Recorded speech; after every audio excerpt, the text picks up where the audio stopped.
Sabi ko, Lord, paano na itong pag-aaral ko? Graduating pa naman ako. Tapos, hindi po madaling maglingkod sa Panginoon habang nag-aaral ka.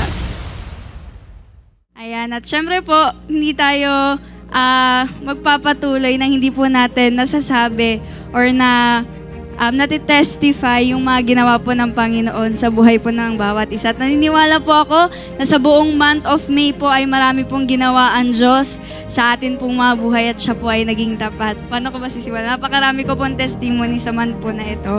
Dahil FYI po, nagsimula lang po ako sa overnight prayer and meeting po natin ay nung April 30 nga po. So first time ko po yan sa buong tanan ng buhay ko. At grabe po, yung heart ko po that time ay masik lang po ang Lord, ma-meet lang siya that time because gusto ko lang pong magpahinga sa presence ng Lord and at the same time, gusto ko pong matapos yung month of April ko na alam niyo po yun, nagsimula sa Panginoon, matatapos din para sa Panginoon. And that time po, grabe, yun lang po yung ina-expect ng heart ko pero hindi pa po pala doon nagtatapos ang lahat. Nagsisimula pa lang po pala doon ng Panginoon. And alam niyo po ba, May 1, as in pagkalipat po agad ng month, ay grabe. Sobrang praise the Lord po kasi matagal ko na pong panalangin talaga na magkaroon ng brand new phone. Kasi yung phone ko po talaga ay 1/4 na po ay blackout. So mahirap na pong mag-type, lalo na po isang student.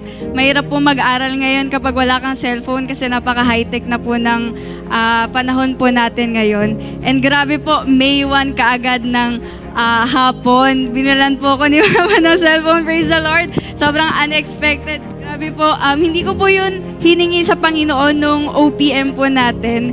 Basta gusto ko lang po masik that time ang Lord. Pero grabe, binless agad tayo ng Panginoon. First day pa lang po ng May. Kasi sobrang grabe po talaga, praise the Lord. Nagsimula po lahat sa OPM, sa overnight prayer and meeting po natin. Doon po nagsimula yon at sa buong May ko po ay grabe ang mga ginawa po ng Diyos kung paano po niya ako tinawid sa dalawang research defense po namin.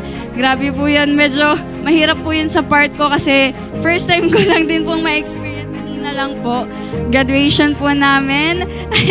Praise the Lord po, senior high school. So, hindi lang po tayo basta nakagraduate. Ang inyo pong lingkod ay nakagraduate ng may karangalan at meron pong loyalty award. Grabe po, sobrang praise the Lord kasi napakahirap po sa bilang isang KKB po at lingkod ng Diyos na alam niyo po yun, pagsabayin yung pag-aaral, yung paglilingkod sa Panginoon.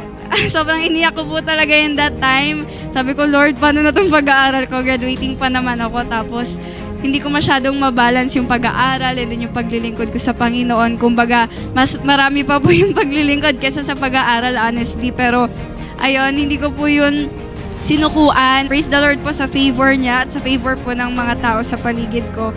And ayun po, kanina ay sobrang pong nakakatuwa kasi hindi ko po na-expect na ganun po magiging proud yung parents ko sa akin. Normal lang naman siya, makakagraduate ako, nag-aral ako, hindi makakagraduate ako. May excitement naman po, pero hindi siya ganun ka-excited. Pero grabe, mas excited pa po yung parents ko. As in, sobra po silang nag-effort. Talagang gumastos po sila para makapag-ayos ako. Talagang pinrovide po ng nanay ko yung magiging itsura ko, yung flowers. Binigyan pa po niya ako ng flowers. Grabe po, yung iba po yung joy na nabigay sa parents ko that time. Ay, naiyak ako. Pero, praise the Lord po and to God be the glory. Kasi hindi po madaling maglingkod sa Panginoon habang nag-aaral ka. And at the same time po, kailangan mong maalagaan yung testimony mo sa pamilya. Kaya, to God be the glory po, bago po ako umiyak ng tuluyan. Pero grabe lang po katapat ang Panginoon. Nagsimula po sa overnight prayer meeting and abangan niyo po yung magiging post ko. Doon niyo po malalaman lahat ng mga nangyari po sa akin. Grabe po naging tapat ang Panginoon. Maliit o malaking ginawa ng Panginoon ay dapat po nating ipatotoo. Dahil yun po ay gawa niya para po sa karangalan.